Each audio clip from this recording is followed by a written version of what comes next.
ক্ষুদ্র নৃতাত্ত্বিক জনগোষ্ঠীর অন্যতম মণিপুরী সম্প্রদায়ের সবচেয়ে বড় ধর্মীয় উৎসব মহারাসলীলা।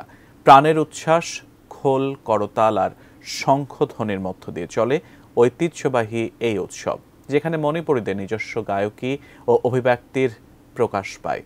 অন্যান্য বছরের মতো এবারও মংলা, পিরোজপুর, পটুয়াখালী সহ দেশের বিভিন্ন জেলার মণিপুরী অধ্যুষিত জনপদে পালিত হয় এই মেলা। আমাদের প্রতিনিধিদের পাঠানো তথ্য ছবিতে বিস্তারিত দেখুন ডেস্ক রিপোর্টে।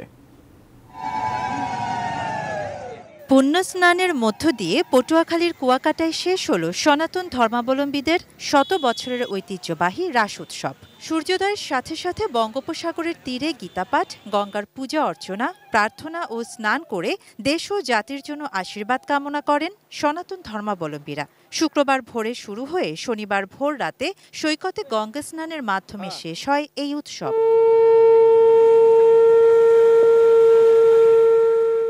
মাঠের অলরাউন্ডার আমি, আর ঘরের allrounder Tylox. Tylox toilet cleaner, clean মানেই টাইলক্স।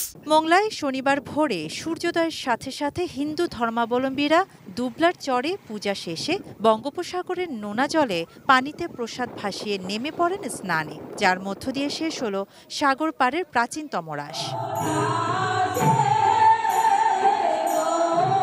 হবিগঞ্জের চুনারুঘাটে ছয়শ্রী বিষ্ণুপ্রিয়া মণিপুরী সম্প্রদায়ের উদ্যোগে রাসলীলা অনুষ্ঠিত হয়েছে।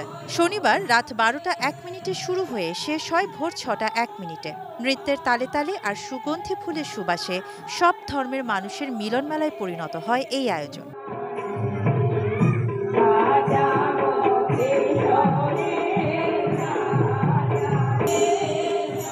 এদিকে পিরোজপুর মঠবাড়িয়ায় মহাপ্রসাদ বিতরণের মধ্য দিয়ে শেষ হয় ঐতিহ্যবাহী 3 দিনের রাস উৎসব। শাহানা জাহান, ডেস্ক রিপোর্ট, ATN নিউজ।